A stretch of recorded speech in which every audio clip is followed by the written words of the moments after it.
Exciting time for Africa as the 2010 FIFA World Cup kicks off in South Africa. Though miles away, Kenyans are not being left behind. They're in full gear to enter the land of the Vuvuzela by road and by air. Terry Anchibet, our reporter in Nairobi, caught up with the fanatics of the game. We need a tripod over there. An umbrella goes in there.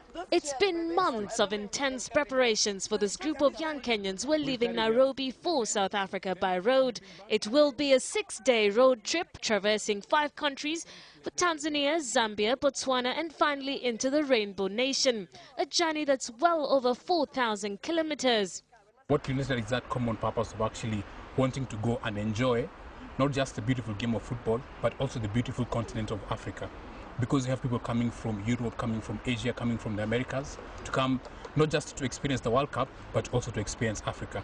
So what we decided is that we'll put our resources together and then see how much it's going to cost to actually get to SA and actually make sure the car is ready and drive down to SA. Finally, the World Cup is here. Some say Africa has waited a lifetime for this event that in many ways is a test for Africa. I think South Africa is ready. Unfortunately, it's a one chance in a lifetime. The numbers could be high. I do hope also that they can be able to, take care of that. But with what I saw there, I feel confident that they are able to do it. For Africans, this is an opportunity to show the rest of the world that we can probably manage and even host a world-class event. I'm just excited about going.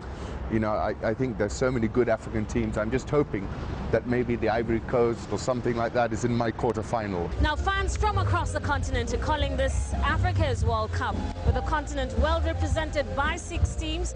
Fans, as well as fanatics, are waiting with bated breath to see how their favorite teams are going to perform. England. Yeah, I support England because it's a team I've been liking all along. I'm expecting either Spain or Brazil to take the World Cup. I'll be supporting Argentina myself. I've always been an Argentinian fan. Since this time it's in Africa, I think the African teams really are going to go far, especially South Africa. It always is like that. The team that I support is Spain, and I'm a supporter also of Argentina, but well, somebody somewhere is going to mess up, the coach of course. The vendors are cashing in on football merchandise. Top on the cards are African teams such as Nigeria, Ghana and South Africa, but Brazil and Argentina jerseys are also featuring high. We are enjoying the season because the turnover of the t-shirts are high and we are enjoying the rush. Everybody is rushing for his or her team. And here, a mini stadium is under construction. But be careful up there. Zawa. Cheers. This stadium is a mini feel of what the Soccer City Stadium is going to be in Johannesburg, right? Unfortunately, yes, we can't totally create that, but we are going to try.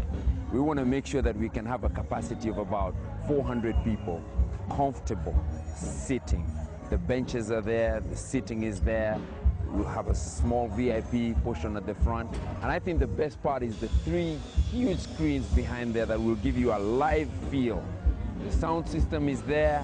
It's going to be heavy. It's going to be good. It's going to kick. There's been a debate about how South Africa will benefit economically from the event. That's apart from the world-class infrastructure.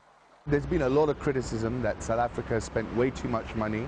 They've spent $9 billion on the roads. I wish we'd spent $9 billion, but and in that basically all foreign corporations have taken over this whole World Cup. There's a criticism that the official restaurants, McDonald's, Shakira singing the song. But we know all that. This was never going to be about trickle-down economics. This is the World Cup. And I think what is really exciting about it, I think the real big thing is it's going to change the way people look at Africa. Everybody has looked at Africa through propaganda and irrational. As long as they look at us and see what's really going on, I think that's going to be the biggest win of all. With focus on the World Cup, Kenyan football has also come under fire. Despite having football players in top international teams such as Inter Milan and Auxerre, Kenyan football is still in the doldrums. The national team has yet to gain a place in the World Cup. I think we've got good players now coming up. You know, Moringa, he might go to Chelsea. So we've got the players there. We just need to get a little bit organized, I think. I think if we can get the thing organized, we have a good chance. Now, the World Cup is the biggest event ever to be held on African soil. And though it's happening miles away in South Africa, here in Kenya, the football spirit seems to be catching on. And right here behind me is what will be a mini stadium being built at the K1 Clubhouse, which has been a favorite club for Kenyans for the past few years. It's Keneko, which means it's time. It is here now. It is going to happen. Thumbs up. 5 Kenyans, 1 car, World Cup, here we come. 5 Kenyans, 1 car, World Cup, here we come.